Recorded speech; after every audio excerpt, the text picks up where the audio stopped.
Madame la ministre de l'Europe et des Affaires étrangères, Monsieur le ministre des Armées, Monsieur le préfet, Mesdames et Messieurs les parlementaires, Monsieur le chef d'état-major des armées, Monsieur le secrétaire général de la Défense et de la Sécurité nationale, Monsieur le délégué général pour l'armement, Monsieur le secrétaire général pour l'administration, Messieurs les chefs d'état-major, Monsieur le directeur général de la Gendarmerie nationale, Madame la directrice générale des relations internationales et de la stratégie, Messieurs les officiers généraux, officiers, sous-officiers, officiers mariniers, soldats, marins, aviateurs, Mesdames et Messieurs, je suis heureux de vous retrouver ici, dans la rade de Toulon, à bord de ce beau porte-hélicoptère amphibie Dixmude, où je vous avais adressé mes vœux en janvier 2018. Le 9 novembre n'est pas une date anodine. Elle parle d'adversité et de courage, de vision et de souveraineté. C'est l'anniversaire de la mort du général de Gaulle, le courage de l'instant, la vision de l'avenir, et c'est bien de cela dont je suis venu vous parler aujourd'hui. Car bien que ce bâtiment soit entouré d'eau abritée, la rade majestueuse, Monsieur le maire, un jour calme, ne nous méprenons pas. La période n'est pas au temps calme, mais au gros temps. La guerre est en Europe, avec ses risques d'escalade, ses licences, ses effets mondiaux. Elle coiffe une décennie de désinhibition de la violence, d'extension des confrontations à tous les domaines.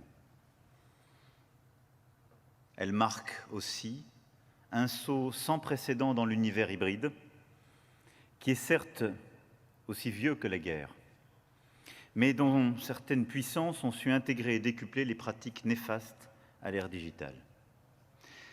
L'agression contre l'Ukraine, enfin, risque de préfigurer de plus vastes rivalités géopolitiques à l'avenir que nous n'avons nulle raison d'accepter avec fatalisme et que nous n'entendons pas subir avec passivité. Ces évolutions, pour autant, ne sont pas neuves. Nous les avions correctement identifiées dans la revue stratégique de 2017 et à nouveau en 2021 lors de son actualisation. Nous avions identifié les efforts d'adaptation à conduire pour assurer notre protection et notre souveraineté dans les nouveaux espaces de conflictualité. L'espace exo-atmosphérique, les champs informationnels et cybernétiques, les espaces aéromaritimes et plus récemment les fonds marins, et pour faire face au retour de ce qu'on appelle la haute intensité, comme pour tenir tête aux menaces hybrides. Les engagements pris à l'issue de cette analyse et de son actualisation n'ont pas été les moindres. C'est un véritable réarmement de la nation que nous avons décidé il y a 5 ans. Et c'est une satisfaction particulière pour moi de vous le dire aujourd'hui. Ces engagements ont été tenus. Ils l'ont été grâce à votre travail, votre engagement, grâce aux parlementaires, et je remercie le président des commissions compétentes d'être là et d'avoir aussi veillé avec l'ensemble des parlementaires engagés sur ces sujets durant ces dernières années. Mais depuis les liasses jusqu'à l'exécution, à l'euro près, les engagements pris ont été tenus. Ils l'ont été et le projet de loi de finances pour 2023 en atteste encore. J'en suis fier et nos armées le méritent. Cet effort est vital et il doit se poursuivre car nous le savons aussi, pour beaucoup de nos capacités, c'était une réparation nécessaire, mais il nous faut maintenant bâtir l'avenir. Parce que ce qui se joue en Ukraine n'est pas simplement une illustration des tendances déjà à l'œuvre. C'en est une accélération massive et à certains égards une clarification aussi d'autres aspects. À travers ces dizaines de milliers de morts, ses rigueurs, son échelle, à travers ces développements technologiques avec de nouvelles armes claironnées mais pas toujours probantes, et d'anciennes qui se sont trouvées de nouveaux usages létaux. Enfin, parce que cette guerre clarifie aussi l'état du monde dans lequel nous sommes. L'affaiblissement des normes et des tabous, l'ivresse des appétits, et elle qualifie ce moment dangereux où l'équilibre ancien est contesté et le nouveau n'est pas atteint. Cette accélération tragique rendait indispensable que nous révisions, actualisions notre réflexion. Et cet exercice, nous l'avons conduit après la boussole stratégique menée dans le cadre de l'Union européenne et finalisée sous la présidence française de celle-ci, et le concept stratégique nouveau de l'OTAN que nous avions souhaité lancer dès décembre 2019. Il s'ensuivait logiquement que nous puissions proposer derrière nous-mêmes une actualisation de notre vision de la menace, de notre analyse stratégique du monde, et que, à l'issue de celle-ci, une nouvelle loi de programmation puisse scander les années à venir pour nos armées. Au cours de l'été, donc, avec la réactivité qui sied au moment de gravité, des travaux solides ont été conduits pour élaborer la revue nationale stratégique qui doit servir de base à la programmation militaire. J'aimerais remercier à cet égard tout particulièrement le ministère des Armées, bien sûr, le secrétariat général pour la défense et la sécurité nationale, le ministère de l'Europe et des Affaires étrangères pour ce travail conduit en un temps exceptionnel et la mobilisation de tous vos talents. J'aimerais aussi remercier les parlementaires des commissions consultées sur cette revue et qui ont pu apporter à la fois leur expertise, leur expérience et nous permettre de l'enrichir. Comme toujours, l'enjeu de ce type de travaux est d'éviter le travers qui consiste à tirer des leçons du présent, en quelque sorte, pour le futur antérieur. Dans les armées, on programme en effet sur plusieurs années, mais pour des orientations ou des équipements qui structureront notre outil militaire pour les décennies à venir. Et l'ensemble de celles et ceux qui y concourent le savent bien. Nous étions aux côtés de plusieurs de nos industriels il y a quelques jours et j'ai pu à nouveau en mesurer la profondeur temporelle et la nature des investissements. C'est pourquoi, si le temps est au cœur des choix qui sont les nôtres et que la vision impose de prendre des options claires, nous devons répondre à la fois aux problèmes d'aujourd'hui et à ceux de demain. Mais avec une préoccupation que nous devons avoir à chaque instant, c'est évidemment avoir présent à l'esprit que l'armée de 2030 que nous avons à bâtir, ces femmes et ces hommes comme ces capacités, elle ne doit pas être l'armée idéale que nous aurions voulu en 2022, mais bien l'armée de 2030 nécessaire face à l'évolution des risques, nos anticipations et les changements à prévoir. C'est pour cela que le travail réalisé avec cette RNS est si précieux. En 2017, le modèle d'armée que j'avais trouvé était au fond né de 2001 et du basculement du monde dans la lutte antiterroriste, de la logique de coups de poing dans des théâtres souvent permissifs. Tout n'a pas disparu de cet ordre. Le terrorisme n'a pas disparu et nous continuons de le combattre vigoureusement et il sera encore au cœur de nos combats. Mais les conditions ont néanmoins beaucoup changé.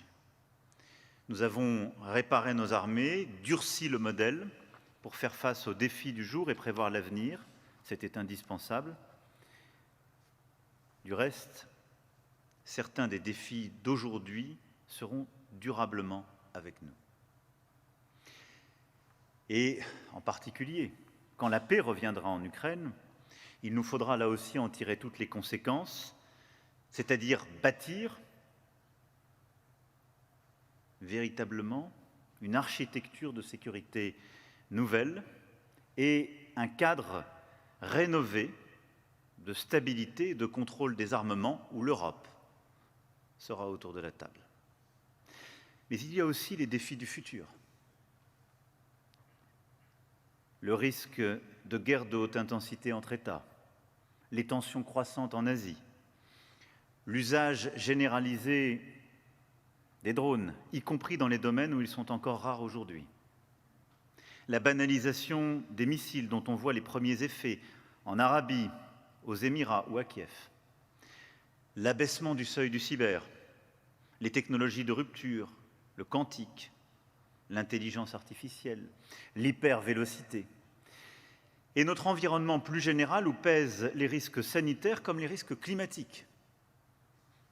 Et revenant de la COP27 en Égypte, nul ne peut ni de doit minorer l'enjeu de sécurité que représente également ce changement climatique. C'est désormais un monde où, contrairement à hier, quand on cherchait la paix par l'interdépendance, on cherche désormais l'indépendance en prévision des guerres.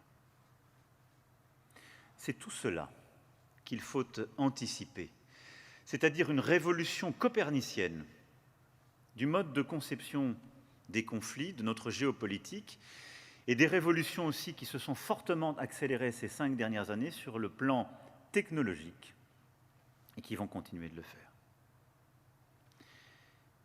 Et anticiper tout cela, c'est une nécessité pour avoir en 2030 les armées de la décennie à suivre et non celles de la décennie qui précède.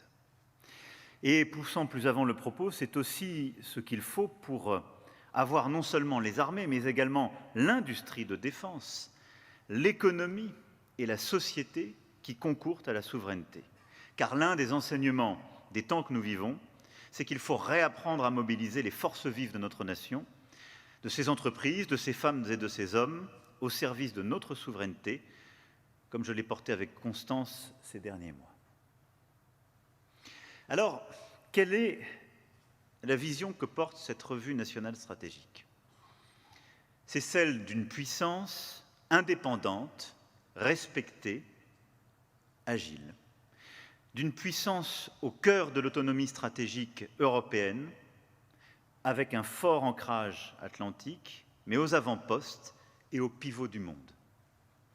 D'une puissance d'équilibre qui assume ses responsabilités et contribue en partenaire fiable et solidaire à la préservation du multilatéralisme et du droit international. Alors, dans tout cela, il y a bien sûr des acquis, des confirmations de la LPM en cours que nous saurons, en quelque sorte, consolider et renforcer.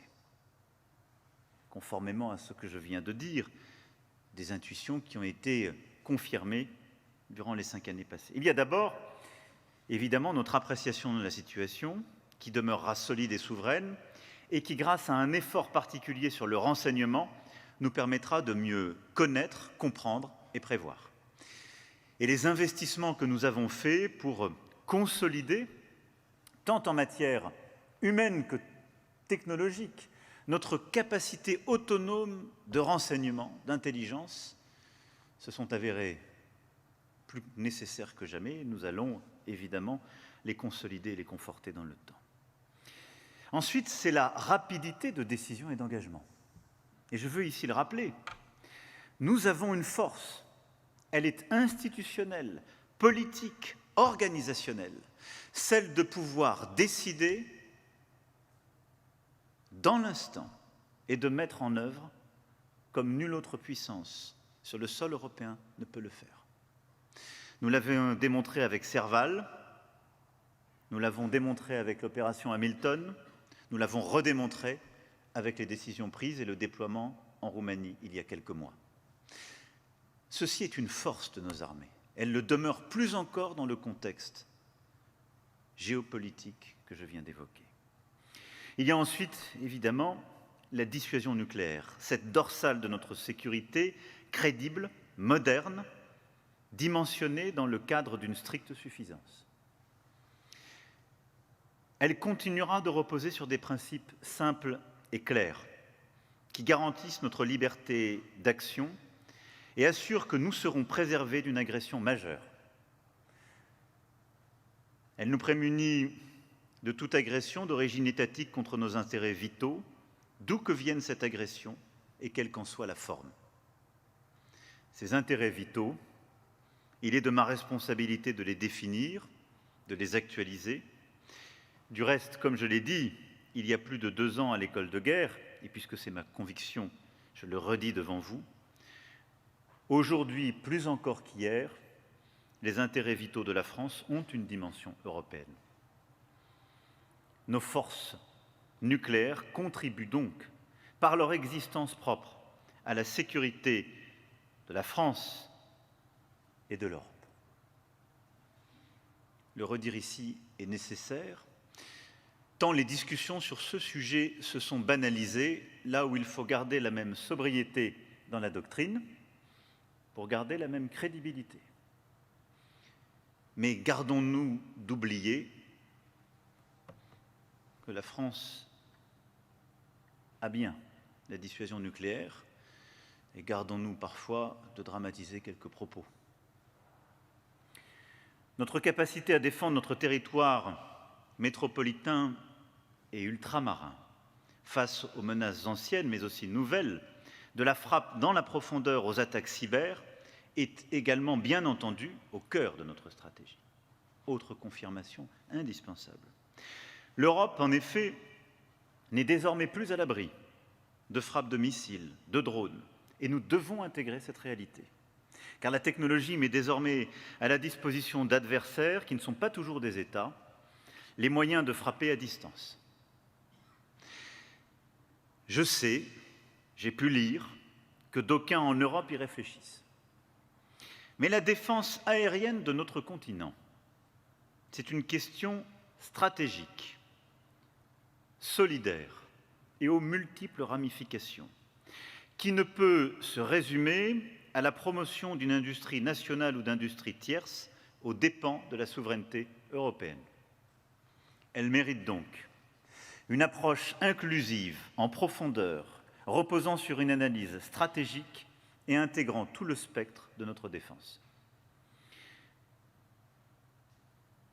Nous proposerons et nous contribuerons. Nous devrons aussi disposer, dans les 5 ans, d'une cyberdéfense de tout premier rang mondial. S'agissant de nos Outre-mer, ils sont une force de la nation et signent notre présence permanente sur plusieurs continents, nos droits souverains dans tous les océans. On est français sous presque toutes les longitudes et presque toutes les latitudes. Nos Outre-mer, continentaux ou insulaires, fondent largement l'état de puissance mondiale de la France. En Atlantique Nord, dans la Caraïbe, en Amérique du Sud, dans l'océan Indien comme dans le Pacifique. Et sans oublier nos pôles. Ces terres, ces mers, les Français qui y vivent et en vivent, sont exposés à des menaces dont la nature ou le degré appellent des déclinaisons ajustées de notre stratégie d'ensemble. Nous n'y manquerons pas. Notre détermination à assurer leur sécurité dans des régions qui, parfois, sont le théâtre aussi de politiques du fait accompli, reste inébranlable. Elle continuera de reposer sur nos forces de souveraineté, mais aussi sur l'attention accrue que nous portons aux menaces hybrides. Pour notre Europe, elle demeurera évidemment notre ancrage existentiel, notre univers de solidarité prioritaire. Et nous continuerons d'y être à la fois, si je puis m'exprimer ainsi, le rocher et l'aiguillon. Rocher de la seule puissance dotée de l'arme nucléaire en Europe continentale, qui joue toujours un rôle clé dans sa sécurité, et aiguillon pour faire progresser sa souveraineté, faire prospérer sa vision, développer une défense crédible, contribuer ainsi à la force de l'Alliance atlantique. L'agenda de renforcement profond de l'Europe de la défense est véritablement un acquis des 5 dernières années. Et notre stratégie, une vision d'abord affirmée, des instruments proposés, puis des réalisations, ont porté leurs fruits. C'est vrai pour les opérations, nous avons inventé une nouvelle grammaire avec des opérations de format innovant, comme Irini en Méditerranée ou Agénor dans le Golfe. Pour la culture opérationnelle plus généralement, que nous avons travaillé à installer avec l'initiative européenne d'intervention et sa déclinaison sahélienne, Takuba. Il en va de même de la culture stratégique, avec la boussole stratégique, véritable livre blanc de politique de défense européenne, conclu en mars dernier. Et je mentionnerai également la facilité européenne de paix, créée à notre instigation en 2021, qui finance aujourd'hui le transfert d'équipements militaires, notamment vers l'Afrique et l'Ukraine. Et bien sûr, l'agenda dit de Versailles pour le renforcement de notre souveraineté, la réduction de nos dépendances, la sécurisation de nos approvisionnements. Enfin, le soutien à l'industrie de défense via le Fonds européen de défense et l'instrument visant à renforcer l'industrie européenne de défense au moyen d'acquisitions conjointes. Si l'on regarde où nous étions il y a 5 ans, c'est une révolution mentale qui a eu lieu. Profonde, pour certains de nos partenaires coperniciens. Mais nous n'avons pas pour autant fini le travail. Loin de là.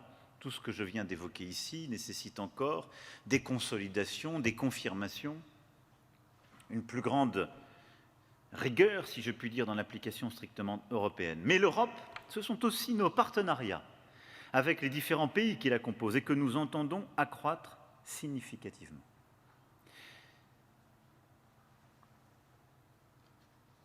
Et je dirais que ces partenariats sont d'autant plus envisageables que nombre de ces partenaires nous ont rejoints dans une approche française de la souveraineté et de la défense européenne. C'est d'abord notre volonté de renforcer les liens avec l'Allemagne, bien sûr, partenaire indispensable avec lequel nous sommes engagés dans des programmes profondément structurants. Nos forces sont faites pour se combiner. Excellence industrielle partagée, évidemment, mais aussi réalité opérationnelle et ambition stratégique. Et de l'équilibre de notre partenariat dépend, je le crois aussi, pour partie, la réussite du projet européen. Et je souhaite à cet égard que nous puissions obtenir des avancées décisives dans les prochaines semaines. Je souhaite aussi que nous puissions renforcer certains partenariats profondément innovants lancés ces dernières années.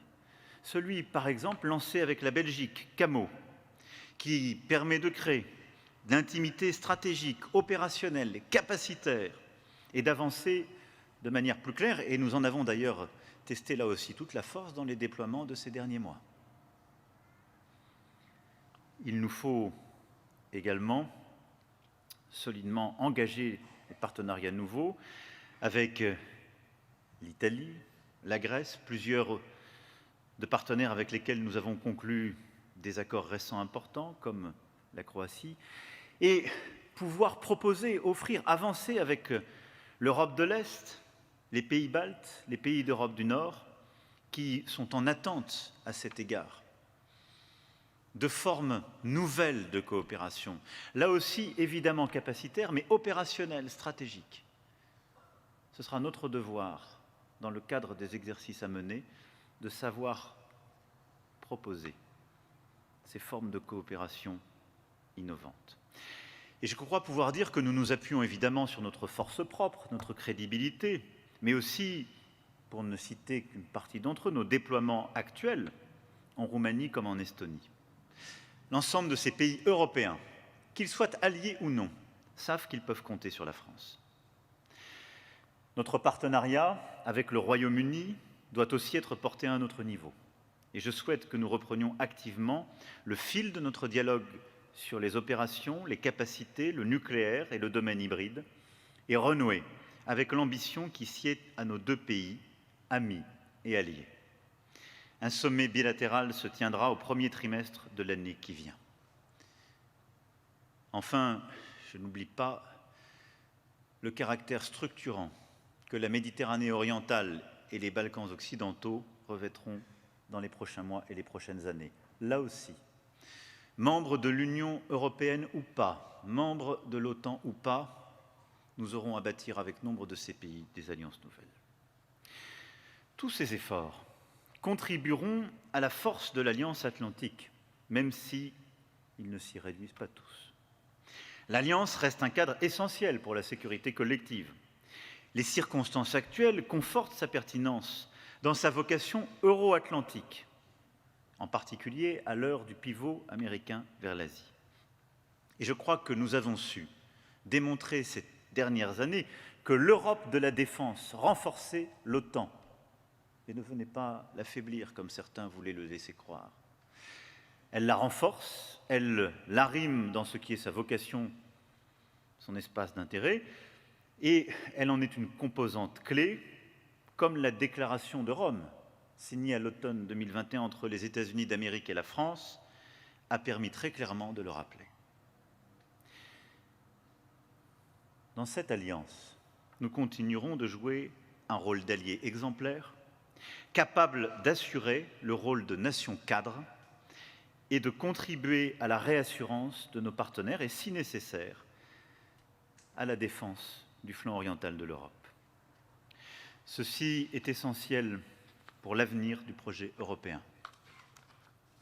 Au-delà, la France a enfin toujours vocation à être aux côtés de ses partenaires étrangers. Nous souhaitons être pourvoyeurs de sécurité de l'Afrique subsaharienne au golfe arabo-persique, en passant par la Corne de l'Afrique. Cela vaut aussi pour l'Indo-Pacifique, où nous avons proposé dès le printemps 2018 une stratégie innovante, claire, profonde, qui a ensuite inspiré une stratégie européenne un peu plus de 2 ans plus tard, et où nous devons faire prospérer ce cercle de solidarité important, allant des Émirats arabes unis, qui sont pour nous un partenaire exemplaire et fiable pour notre pays, dans tous les domaines, en passant par Djibouti, nous tenons à notre présence et où nous avons là aussi une histoire et un avenir, en allant jusqu'à l'Inde, où nous avons su bâtir dans tous les domaines des partenariats nouveaux que nous continuerons de compléter, en allant jusqu'à l'Asie du Sud-Est et l'Océanie. Stratégie d'autonomie collective qui nous sera précieuse à l'heure où le monde risque de se refermer sur la grande confrontation géopolitique de demain. Stratégie où la France a vocation à la fois pour la défense du sol national, mais aussi pour ses amis, ses alliés, ses partenaires de la région, à préserver la liberté de la souveraineté. Vous l'avez compris, cette nouvelle analyse de la situation, des menaces, de notre rôle, devra nous conduire, et c'est ce que les prochaines semaines et les prochains mois permettront de parachever, à adapter le format de nos armées, nos grands contrats et nos grands programmes, nos objectifs opérationnels, au service desquels tout cela concourt, afin, d'une part, d'assurer dans toutes ses composantes la défense du sol national et de nos ressortissants, et d'autre part, d'être nation cadre structurant autour de nous, en Europe, en Afrique, comme au Proche et Moyen-Orient, des coalitions d'armées partenaires. C'est cela que notre prochaine programmation militaire permettra pleinement de décliner à tous égards. Mais en complément des invariants que nous renforcerons, il est aussi des champs d'intervention dans lesquels nous devrons faire très différemment, d'autres que nous devrons presque inventer entièrement et d'autres enfin que nous devons résolument affermir, comme je m'y suis engagé il y a quelques mois lors de l'élection présidentielle de cette année. La première de ces orientations plus neuves concerne donc la conception et la mise en œuvre de ce rôle de pourvoyeur de sécurité que je viens d'évoquer et qui contribue de manière importante à la prévention des conflits dans les zones où nous sommes déployés. Les formes traditionnelles sur lesquelles cette fonction se déclinait, avec des présences de nos forces à l'étranger parfois vécues comme des contestations de souveraineté par certains ou utilisées par des puissances ennemies dans le champ de la lutte informationnelle, nous devons les réinventer radicalement, dans l'espace et dans le temps. La manière de la réinventer sera précisément de bâtir cette nouvelle doctrine que j'évoquais, de savoir être cette nation cadre innovante. Mais nous devons aussi, dans les prochains mois, savoir profondément changer de méthode. Notre engagement aux côtés de nos partenaires en Afrique doit désormais être centré sur une logique de coopération et d'appui à leurs armées. Cela doit se traduire par un dispositif plus léger et plus intégré avec elles. C'est pourquoi nous lancerons dans les prochains jours une phase d'échange avec nos partenaires africains, nos alliés et les organisations régionales pour faire évoluer ensemble le statut, le format et les missions des actuelles bases militaires françaises au Sahel et en Afrique de l'Ouest, afin de bâtir avec les intéressés une organisation et des instruments communs et partagés de soutien aux armées de la région. Cette stratégie sera finalisée d'ici 6 mois, après les concertations, l'association étroite et intime que nous souhaitons conduire. C'est indispensable et c'est une des conséquences que nous tirons de ce que nous avons vécu ces dernières années dans toute la région du Sahel. De même, nos interventions doivent être mieux bornées dans le temps, et ce, dès le début. Nous n'avons en effet pas vocation à rester engagés sans limite de temps dans des opérations extérieures. C'est aussi pour cette raison que j'ai décidé, en concertation avec nos partenaires, d'officialiser aujourd'hui la fin de l'opération Barkhane. Notre soutien militaire aux pays africains de la région se poursuivra, mais selon les nouveaux principes que nous avons définis avec eux. Il se déclinera à l'échelle de chaque pays selon les besoins qui seront exprimés par nos partenaires, équipement, formation, partenariat opérationnel, accompagnement dans la durée et intimité stratégique. Il viendra aussi, et oserais-je dire surtout, en soutien des efforts civils déployés par les autorités africaines pour répondre aux tensions communautaires, aux vulnérabilités sociales et économiques que tentent d'exploiter les groupes terroristes. Au fond, notre partenariat n'a de sens que s'il est un partenariat véritable, qui répond à l'expression de besoins explicites venant des armées africaines et s'il s'inscrit en complémentarité des partenariats économiques, politiques et administratifs dans ces pays. Repenser nos modes d'action, cela vaut non seulement pour nos déploiements à l'étranger, mais aussi pour le territoire national. À cet égard, l'économie générale de l'opération Sentinelle pourra continuer à être revue en lien avec les autres services de l'État afin de garantir la liberté d'action des armées tout en répondant aux nouveaux enjeux sécuritaires.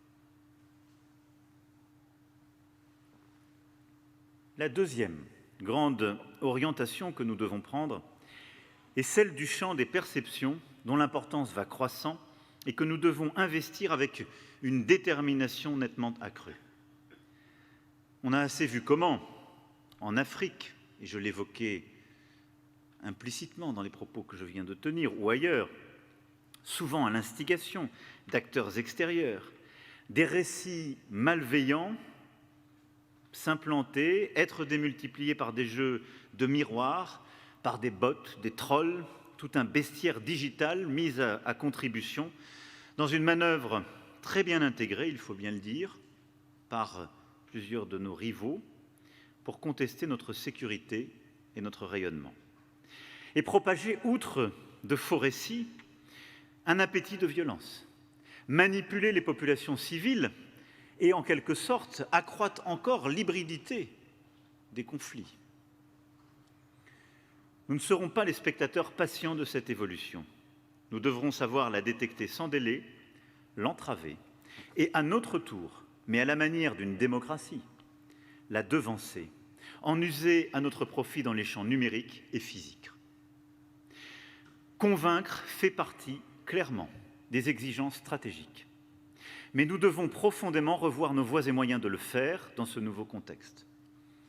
Il nous revient ainsi de penser la promotion sans orgueil, mais sans inhibition malvenue de notre cause. Et une attitude qui serait seulement réactive, voire défensive, pourrait passer pour une forme de passivité. Ce ne sera pas la nôtre. Aussi, l'influence sera-t-elle désormais une fonction stratégique, dotée de moyens substantiels, coordonnée au plan interministériel, avec, pour sa déclinaison internationale, un rôle central du ministère de l'Europe et des Affaires étrangères. Enfin, et sans être là exhaustif aujourd'hui, nous devons affermir la force morale de la nation, sous toutes ses formes. Je l'évoquais le 13 juillet dernier à vos côtés, à Brienne. Le temps est venu d'une mobilisation plus intégrale pour nous renforcer collectivement face à ces défis historiques. Il s'agit, pour emprunter un vocabulaire adapté à notre rassemblement aujourd'hui, de passer au poste de mise en garde. J'ai déjà dit il y a quelques mois que nous devons faire pivoter notre économie, nous adapter au nouveau contexte, pousser avec notre industrie de défense vers de nouveaux efforts et nous mettre en posture d'économie de guerre. Le travail a commencé, je sais votre mobilisation à tous, dans les circonstances exceptionnelles que nous vivons. Mais dans le cas d'un conflit de haute intensité nous concernant directement, cela se jouerait évidemment sur une toute autre échelle. Et c'est une véritable mobilisation industrielle et économique que nous devons avoir d'ores et déjà pensée dans cette perspective. Il en va de même de nos infrastructures civiles, de nos réseaux, dont nous devons renforcer la protection, à l'heure où, comme on le voit avec l'agression contre l'Ukraine, certaines puissances ne se sentent plus liées par les limitations du droit de la guerre. Mais au-delà, je pense aussi à notre capacité à mobiliser la nation, les collectivités et la population, de manière permanente, dans une posture de vigilance et en cas de crise grave. Au fond, nous en avons eu un aperçu lors de la crise Covid, qui n'était pas qu'un immense défi sanitaire, mais aussi une forme de métaphore de conflit. Le territoire attaqué de toutes parts, les réseaux perturbés, la logistique mise à mal. Les armées ont alors montré une capacité remarquable à planifier, déployer des hôpitaux de campagne, organiser des transferts de malades par train, par avion, pour alléger les urgences engorgées. Elles ont montré une force logistique, une organisation, une réactivité, un état d'esprit et une pratique remarquables, mais que la société entière doit avoir en partage. L'esprit de résilience, d'organisation, de planification doit irriguer nos ministères civils. De territorial, la résilience de la nation, notion fondamentalement interministérielle, doit désormais intégrer les nouvelles menaces que j'ai évoquées, qu'elles soient logistiques, énergétiques, environnementales, informationnelles, culturelles, psychologiques. Parce que beaucoup de nos ennemis l'ont intégré. Et parce que laisser des vulnérabilités dans quelques-uns de ces champs serait mettre à mal notre capacité à résister à des agressions ou même à mener certaines des opérations qui sont aujourd'hui les nôtres. Parce qu'une nation est un tout. Si l'on regarde plus profondément encore, ce sont bien les forces morales de la nation qu'il faut encourager. La force morale de la nation n'est pas l'addition des forces morales des Français. Elle est leur produit. C'est la raison pour laquelle je compte beaucoup sur le développement de la réserve opérationnelle, et nous l'intégrerons là aussi dans notre programmation, sur le service civique, ainsi que sur notre grand projet de service national universel. J'aurai l'occasion, dans les prochaines semaines, d'y revenir plus longuement. L'engagement au service du bien commun comme jalon du parcours de chaque femme et de chaque homme de ce pays, de chaque citoyen. C'est une opportunité individuelle et une chance collective. Ce doit être le ciment qui renforcera la cohésion de la société et la résilience de la nation. Là est l'enjeu, là est notre objectif. Il ne s'agit pas de militariser la société, mais bien de renforcer l'esprit de résilience, sa force morale et de faire converger toutes ces forces vives, militaires comme civiles, pour la défense de notre souveraineté. Voilà, mesdames et messieurs, à grands traits, l'ambition que nous fixons avec cette revue nationale stratégique. Beaucoup a été fait, et pourtant, beaucoup reste à faire. Car après avoir sollicité les veilleurs, c'est maintenant le tour du timonier. Il faudra en effet, sur cette base, construire une loi de programmation, assurer son adéquation aux défis et garantir sa cohérence. Ce ne sont pas de minces défis. Cette loi, qui sera présentée au Parlement au début de l'année prochaine, devra dépeindre à travers ses articles, à travers aussi ses tableaux de chiffres, ses engagements, une France unie, forte, autonome dans ses appréciations et souveraine dans ses décisions, robuste et crédible, respectée pour son statut d'État doté de l'arme nucléaire, moteur de l'autonomie stratégique européenne, allié exemplaire dans l'espace euro-atlantique, partenaire fiable et crédible. Une France sereine pour son avenir et maîtresse de son destin. Mais nous pouvons aborder cet exercice avec confiance. Confiance d'abord en raison de l'immense valeur de nos forces armées. Et la prise d'armes que nous venons de partager l'a encore illustré. Confiance également grâce à la grande qualité de notre base industrielle et technologique de défense, qui a montré sa plasticité et sa compétence dans ces temps difficiles, aiguillonnés efficacement par la DGA. Confiance, bien sûr, grâce au ministère civil, qui concourt dans leur activité à l'effort de souveraineté nationale. Et confiance, surtout, dans notre nation, dans ses ressorts moraux, dans sa détermination. Car ce sont ces valeurs qui font que notre pays, à la charnière des mondes, porte et portera toujours haut, clair, son ambition. Vive la République, vive la France.